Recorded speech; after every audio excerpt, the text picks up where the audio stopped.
So welcome, everyone. Awesome. Okay, there we go.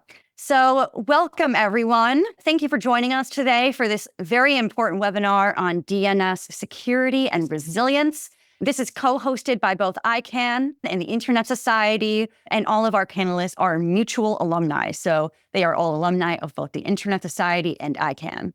I bet many of us know DNS, domain name system, and it serves as the backbone of the internet. It connects users worldwide to information and services, but they are a target of cyber threats. It is important that as a community, we understand what are the threats in DNS security and how we can be resilient. And most of all, the role of multi-stakeholder organizations and making sure that we can thwart threats whenever they come. Before we start, I would like to invite Jadiel, who will be talking a little bit about our Pulse program and the DNS SEC. So, Jadiel, if you want to come and start. Okay, I'm Jadiel ADEFOULOU. I'm a data engineer consultant to Internet Society. It's a pleasure for me to come here and talk about a platform. So, firstly, what is a Internet Society Pulse? It's important to know that Internet Society Pulse consolidates trust third-party internet measurement data from various sources into a single platform. We use the data present to examine internet trends and tell data. We use the data present to examine internet trends and tell data-driven stories so that policy makers, research journalists, network operator, civil society group, and other can better understand the availability, evolution, and resilience of the internet. So on Pulse, we track internet shutdown, estimate the economic impact of a shutdown using the Pulse net loss calculator, measure internet resilience, track the number of internet exchange points around the world, and offer country reports, an easy way to get an overview of the state of the internet in every ISO country in the world. So what about the DNS specific? I can have 2 and 3 country codes domain are secure with DNSSEC. 1 in 3 internet users are protected by DNSSEC validating resolver. Another statistic about DNSSEC, we can say that some countries, such as Zwieten, have provided incentive for DNSSEC adoption and consequently see relatively high level of naming security coverage. Most internet domains have very low level of DNSSEC adaptation. For example, .com domain is only 4% seed. Thank you, Jadiel. Thank you so much for educating us about the Pulse program and about DNS SEC.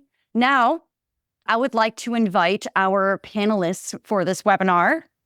We have Jackie Akello, we have Kanaan and Ngutu, we have Leah Solis, and we have Marko Paloski. Thank you all for joining us today.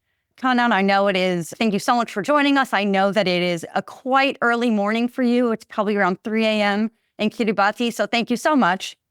I would like to provide all of our panelists an opportunity to introduce themselves and share a little bit about what is their take on the current state of DNS. Leah, would you like to start?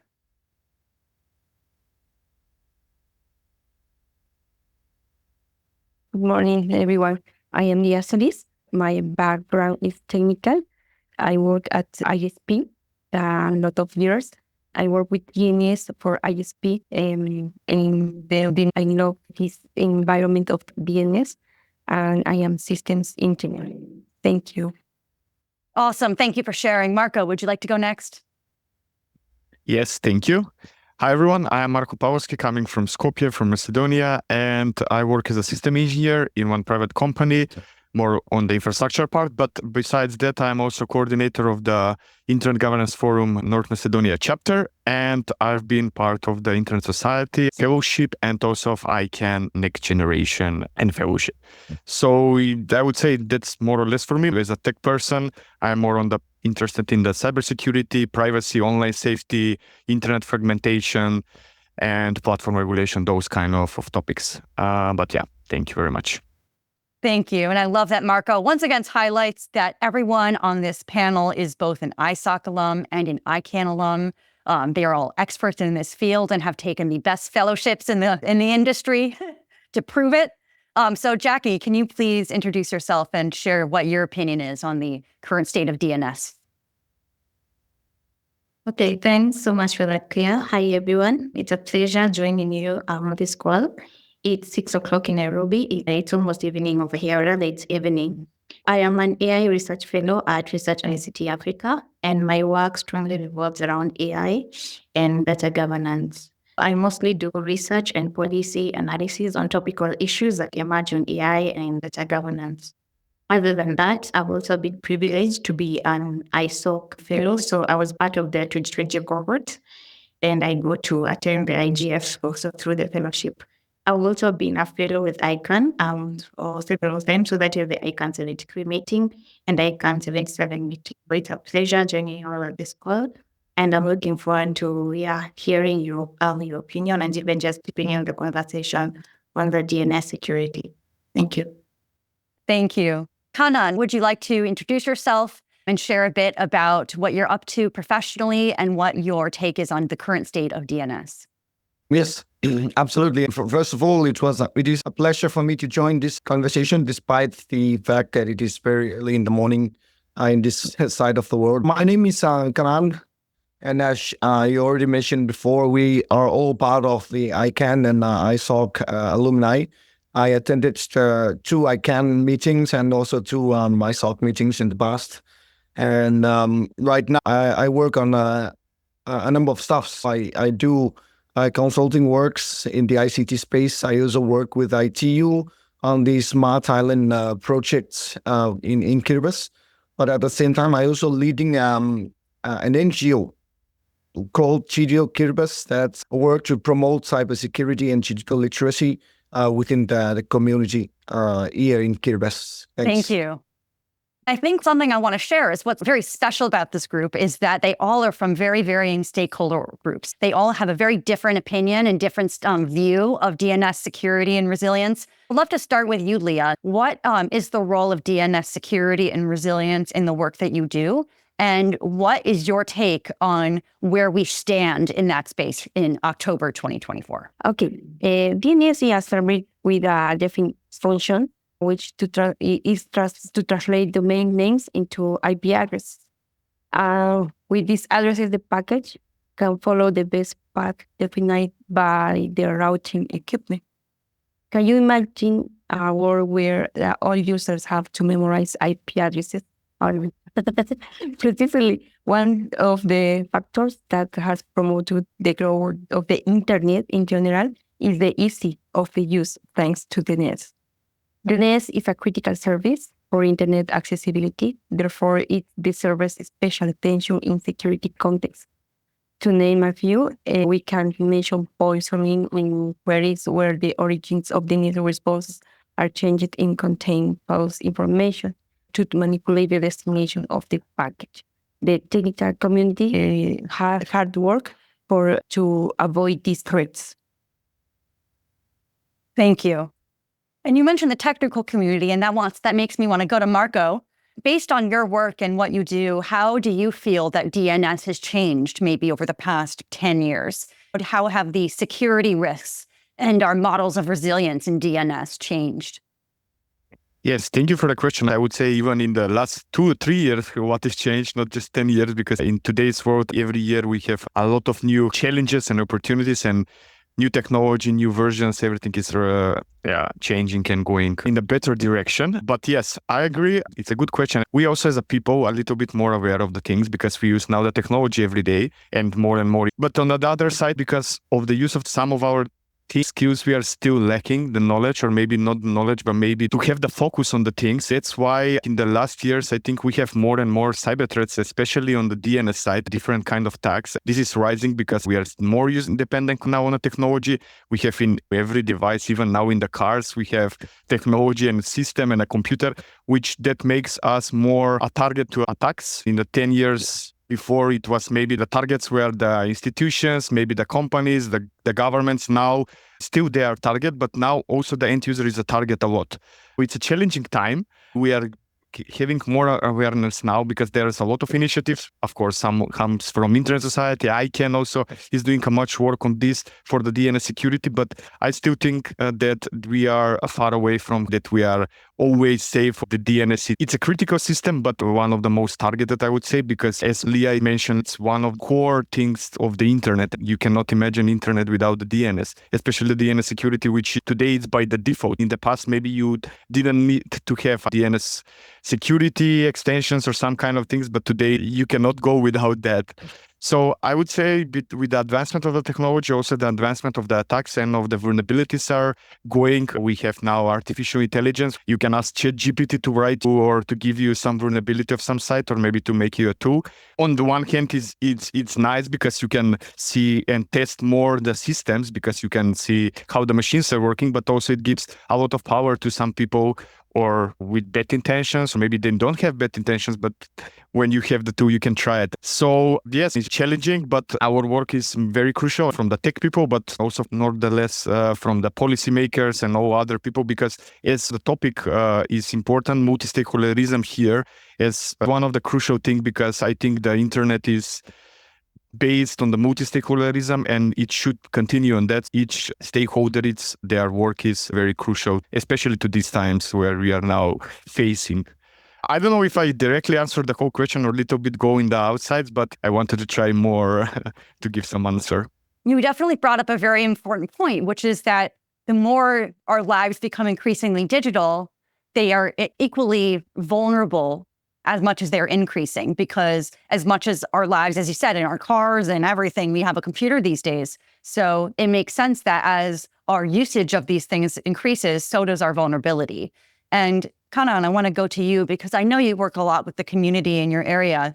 And since you do a lot with cybersecurity as well, I'm curious how you've been able to talk to the people in your community about this topic, and if you've been able to find ways to bridge a technical gap for people who obviously know about the internet, but they don't necessarily know about the infrastructures in place that keep it as safe as it is. As Marko said, you can't have the internet without DNS, but many people don't know about it, actually.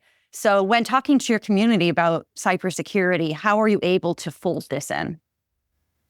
My discussion on this topic would be revolving around the Pacific experience. Coming from the South Pacific, we know the TNS and its role in the whole infrastructure of the internet. It is one of the crucial elements that needs to be protected. Yes, we know its importance, as it can determine the fate of the internet. And in order for the resources to be accessible on the internet, we need this critical element. This is especially true in the Pacific Island context. We've been operating from the other side of the world, practically unknown to mostly everyone in the Western world, but dependent entirely on the internet. And we have stakeholders that involves in shaping the internet as it is and going forward.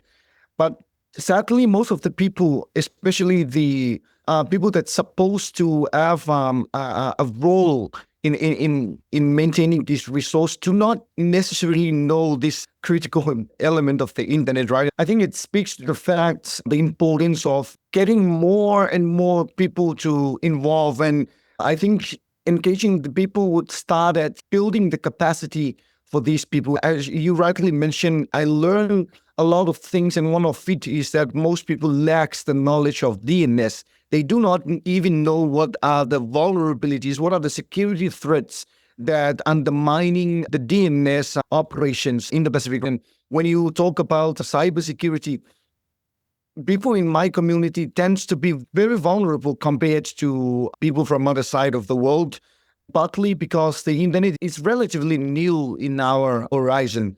when we compare it to some people that located maybe in the US or in Europe. You can imagine using the internet for the first time with vast resource. People believe that the internet is a really good thing. That is the fact. But they do not know what are the threats inside the internet. There are things like online child abuse, the scams, and the attacks that it's been conducted on the networks and on individuals as well. So these are the things that people in the Pacific lacks the knowledge about and make them all the more vulnerable to this kind of attacks. And it is the same when you consider with DNSSEC. And I believe people would realize when they came under attack, that is when they would realize the need to upskill and stay informed and engaged in this very important arena. Thank you for that answer. I love what you said. And I think that you make a great point when you talk about capacity, is that people don't know what they don't know.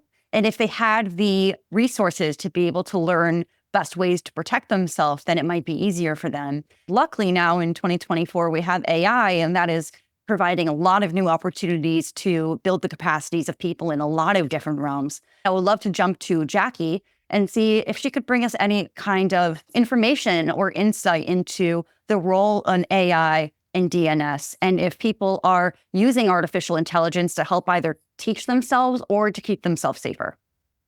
Thank you so much for that question, Ken. My colleagues have shared very important insights on the security of DNS and also just the state of the DNS currently right now in the globe. So I'll share some insights on what role AI plays, particularly in just keeping the DNS system. What we've seen recently, particularly in the past years, AI has really grown. And right now we have generative AI and ChatGPT, but the role that I see AI play, particularly in the African context, and also just people in the grassroots level and in the education systems, is that it now educates people on the DNS systems. People get to see how crucial the DNS system is, how it works as an infrastructure, and also just get to understand the crucial role that it plays. Another thing is that AI also, just through the educated tool, is that it exposes people to the harms that can be posed on the DNS systems. People know that, okay, in as much as the DNS infrastructure is a critical infrastructure, just people are getting and even just reaching out to each other, there are harms that exist when using these systems. And they're also equipped with information on how they can protect themselves. Another thing is that AI is also being used to cause insecurity in the DNS system. So things such as the security harms, even attacks are just created just by the use of AI systems.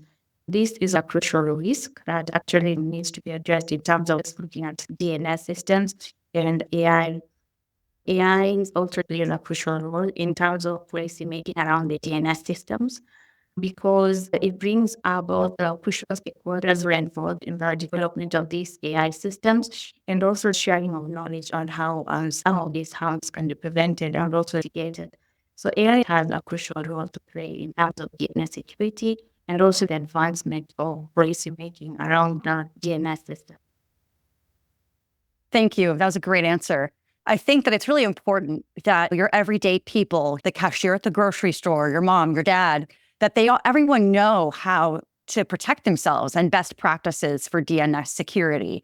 If you could tell, I would love for every one of our panelists to answer this question.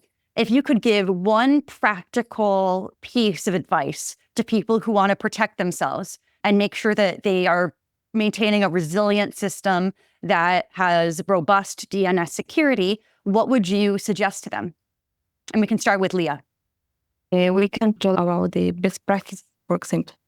It's important to understand the recommendation for the deployment and operation of the language resolution service, but also to be open that these recommendations are dynamic operators based in each threat identified on the internet. We can cite some best practice, for example. How about threat DNS and resolving DNS in different infrastructures? Ensure redundancy of the DNS servers in the most transparent way for the user. One of them may be to use of any cast cloud, in which it allows us to have the server with the same IP identifier in different geographic locations. Under carry out good dimensioning of the infrastructure based on the traffic generated by our users. This is measures specifically restricts recursive queries to the IP addresses of target users, ensures to the veracity of responses to queries routing ISOC. The best guide to kind is to refer to the learning platforms provided by ICANN and also the Internet Society regarding these topics. At this point, I want to add that all parties must understand that DNS is not a tool for blocking. This is a very broad topic, but that may be raised for another webinar. But I consider it important to mention it to lead the multiple actors thinking. Thank you. Thank you. And thank you for sharing that both ICANN and the Internet Society both have great resources on DNS security and the best guides that you can get to protect yourself. Thank you for sharing that. I think it's important for the audience to know. And then Marko, I would love to hear your answer as well of what are best practices in DNS security and what can the average Joe do for themselves to protect themselves? Yes, depends on the system, of course, but there is a lot of best practices. As you mentioned, there is a lot of from Internet Society and ICANN that are helping you choose or find what is relevant, because not always the organization, the company, or the individual has the knowledge or the resource. Doesn't need to be that resource is only money, but people with knowledge who know what to do. From the technical point of sight, implementing of DNS security, DNS secure 10 years ago, maybe that was like advantage feature or something like that, so high level. But today, I think it's one of the basic stuff that you must in some way implement if you want to have a secure DNS or secure system, because DNS is one of the core things that if the hacker gets to that one, your company or your organization is vulnerable and open to attacks, open to a hacker. There is a lot of other things that some of them maybe existed in the past, some of them maybe not, but during this rise of the new technology, everyday use, a lot of them are specified and maybe advanced. So I would add more on monitoring and log the DNS traffic. Especially with AI today, there is a lot of systems that can see the behavior of the network, see the requests, those kind of things, but also manually checking and seeing, because as the defending machines or artificial intelligence is rising, also the attacker is rising. Both sides are good and bad, and always when one side advances, also the other will advance after some time. There is a lot of blacklists applying rate limitation, how much requests in a certain time can be sent or received or maybe processed, depending on the systems. We can see that especially when DDoS attacks are happening, a lot of companies, sites are doing limitation in period of time, how much requests you can do, which I think is very smart and nice thing to implement, depending on the system and what is the purpose. Then to have DNS servers, DDoS attacks, the whole idea is to shut down or take off the availability of the server. So if you have redundant, it's maybe better infrastructure in a sense, or resilient. Always also for the end user to have all the updates or the application up to date, the operating system, the BIOS, the network, the switches, depends how big and what is the company, but everything to be up to date. This is easy and small thing, but many times people forget to do those kind of things, especially only for our phones when we don't update it or we forgot to update the application. But if you see in the history of the attacks, or what happens, or some that got publicly, we can see that a lot of the things where some software was not updated, something was older version, and those kind of things. Of course, not always can you be up to date because of certain limitations or application that you're using, but still it is a crucial thing. If you see that some software was not updated, I would still track it down to a person mistake, because someone needs to update that. It's not like AI automatically to update. So most of the attacks that have happened are mistakes from the employees or the people that are maintaining or doing the job on the servers. There are a few more things, a blacklist, also DNS filtering, that is also happening from time to time, which sometimes in a good use, but sometimes in a bad use, that are some countries or regions limited from accessing or sending. In a good sense, I tell that you can limit if malicious or specific requests are coming, but in bad times that someone mentioned from the panelists, DNS is not a way to block the internet or to block access, but to give access. We can see in some cases that sometimes DNS is used, maybe country states they are using for a blocking.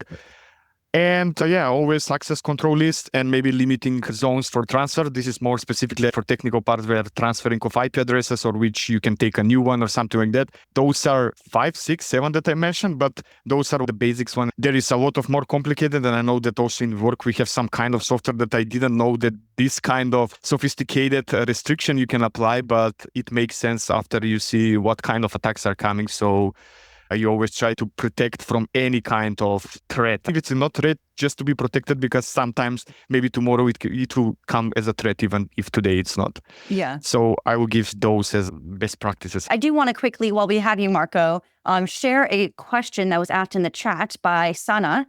She said, thank you all for sharing your important knowledge with us. You mentioned the importance of multi-stakeholder collaboration in DNS security. Please share your thoughts on specific practical steps that different stakeholders, such as private companies, government agency, and technical experts, can take to enhance collaboration in securing a DNS system. Are there particular areas where teamwork can be improved in both existing and emerging threats? And I would actually like for as many of our panelists as comfortable to share what their take is on that, because it's a great question. So, Marko, since the question was directed to you, would you like to answer?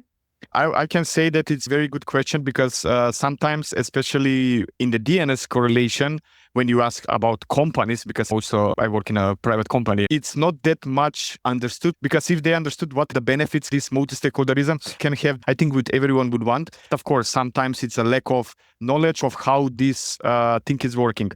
I think that multi-stakeholderism is a very good approach, especially in this topic, because the internet and internet governance is based on that, especially when, as you mentioned, private companies, government agency, technical experts.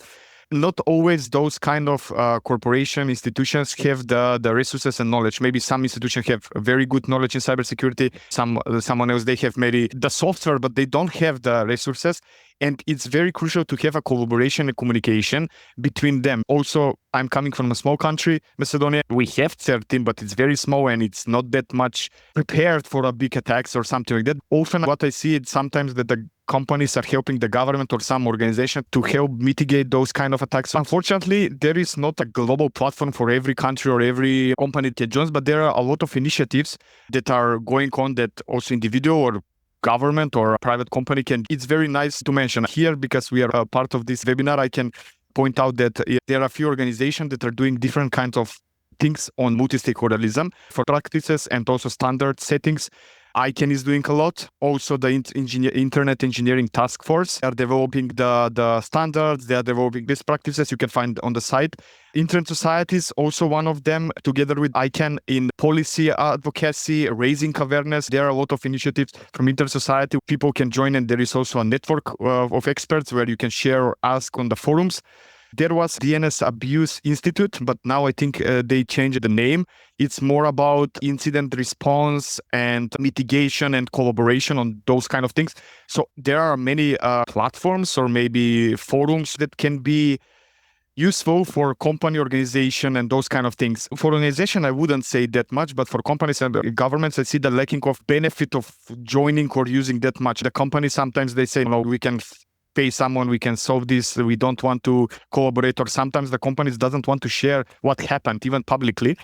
And the government depends on the government, of course. Sometimes they want just to make by themselves. We had the case in our country where it was attacked the server, but in the end it came up that they were the one who organized that to steal or launder money. So sometimes it's a problem, but it's very crucial thing, because if everyone collaborating, it will be much more easier to mitigate attacks and also to be more safe and secure. I agree with you. What you say about when governments will just try to do it within the government, of course, they probably have a whole various and variety of different skill sets within that government, but really nothing formative and nothing true robust change happens alone. So I really would like to bring up Jackie and ask her what her opinion is on the multi-stakeholder approach to DNS security and resilience, and where there are increased avenues for collaboration, which should probably be explored. Thank you so much, Claire.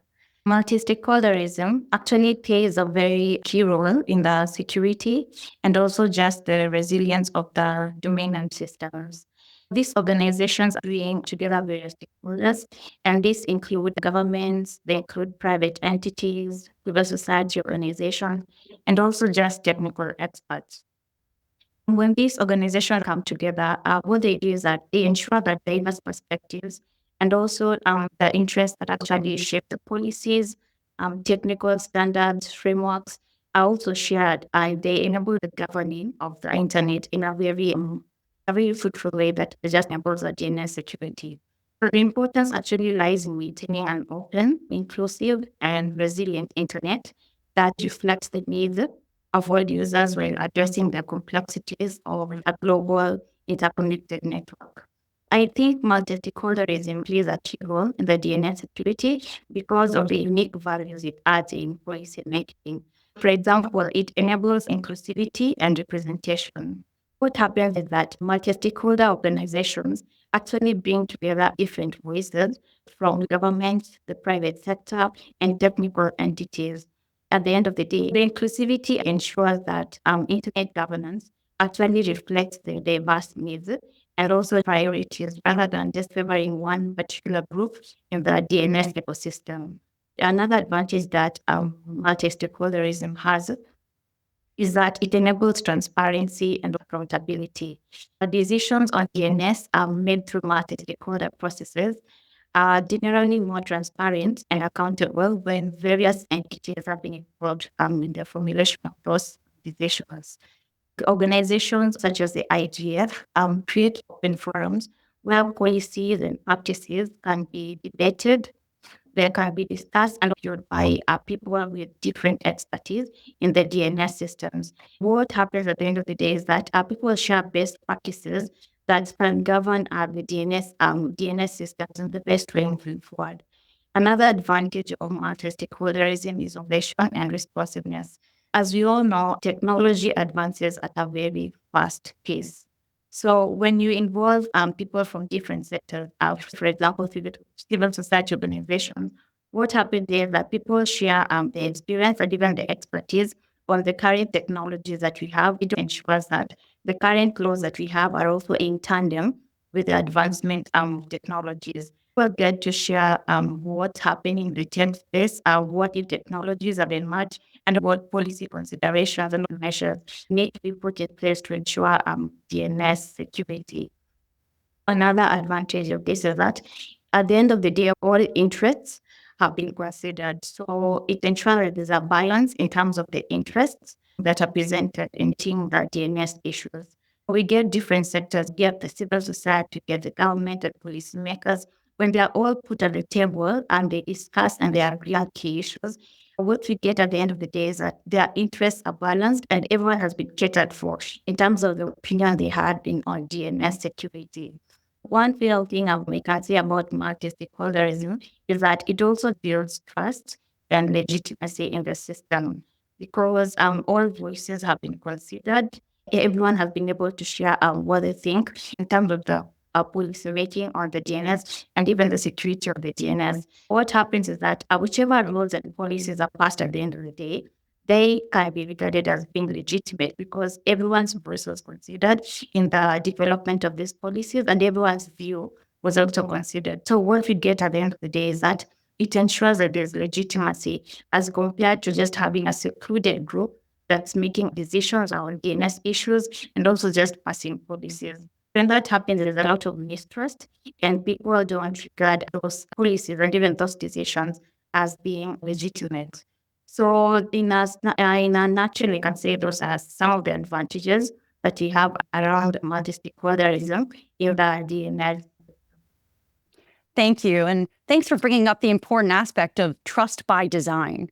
When we develop policies and we develop systems with safety and trust in mind, that has a ripple effect through the users, through the community that is using these systems. So thank you for bringing that up and also shining a light on the policy side.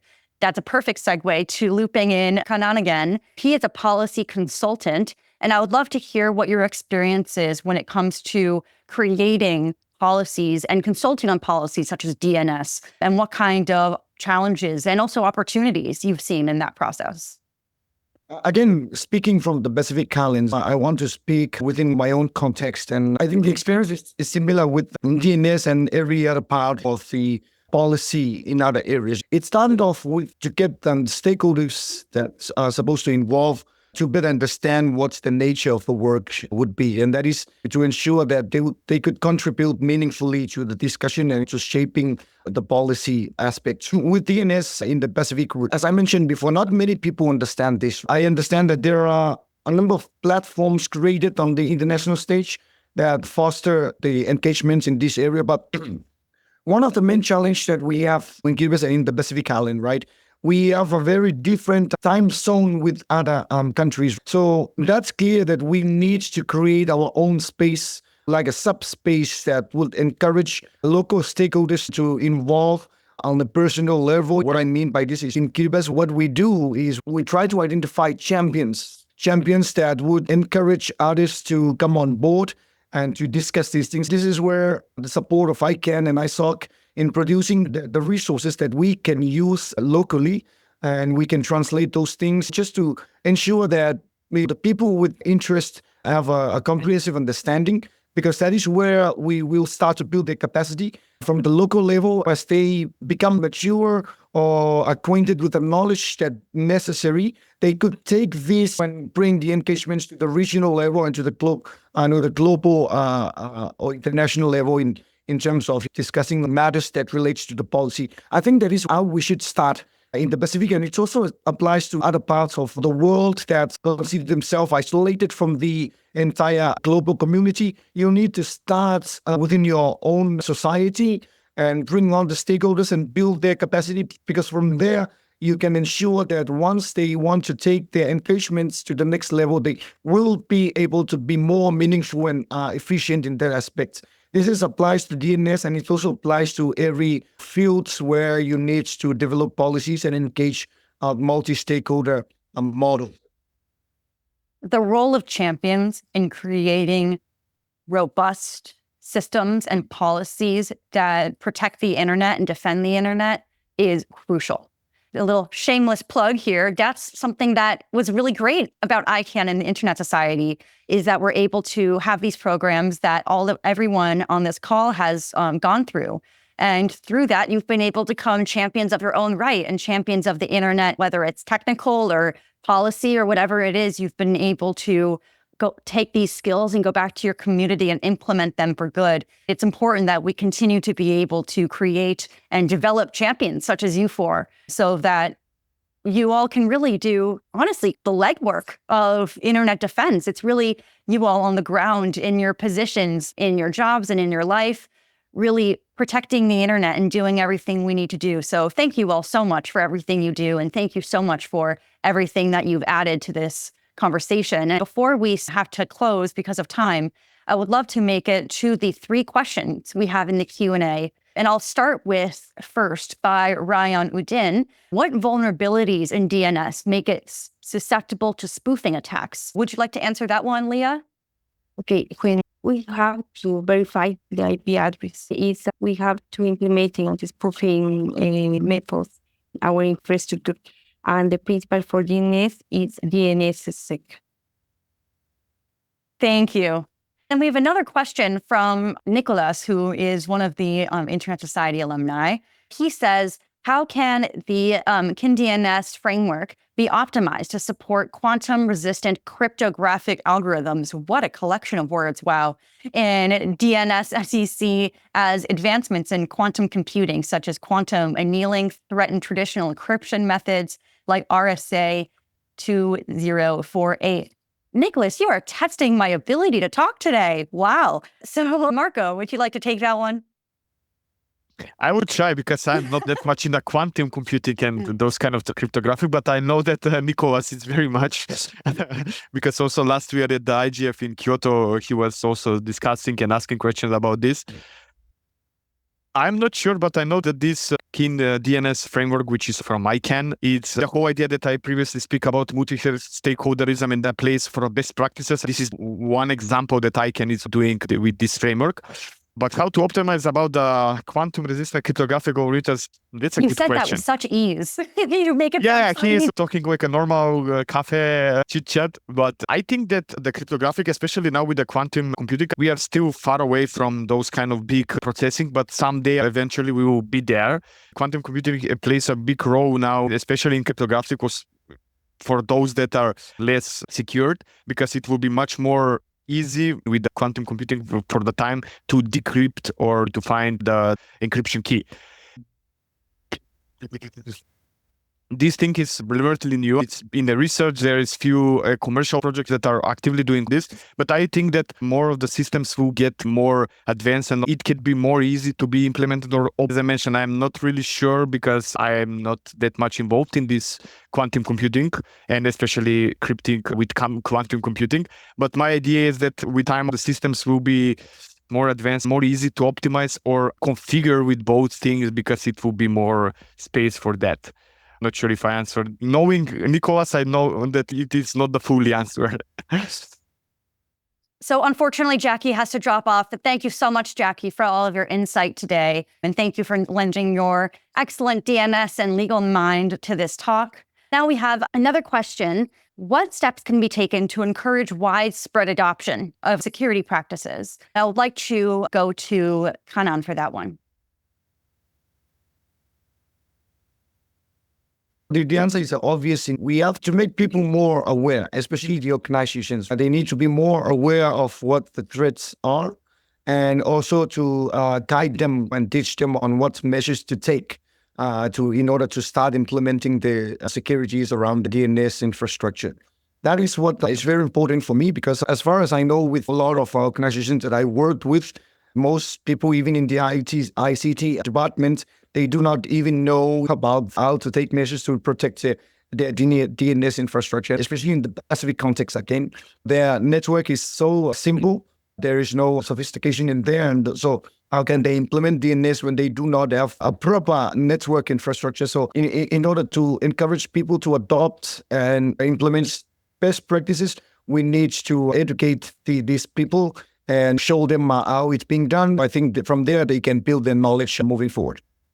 It's a great question and a great answer. I'd love Leah to tackle this one as well. And I think that this will be the last question we answer before we have to unfortunately close the webinar. But Leah, I would love to hear from you on what we can do to increase adoption rates of DNS. And what was the other fun acronym? The KIND-NS. DNS gives a standard guide to having DNS. It's what we can work with initially for those of us who want to find a guide. Good practices are dynamic and adjust to the needs of time.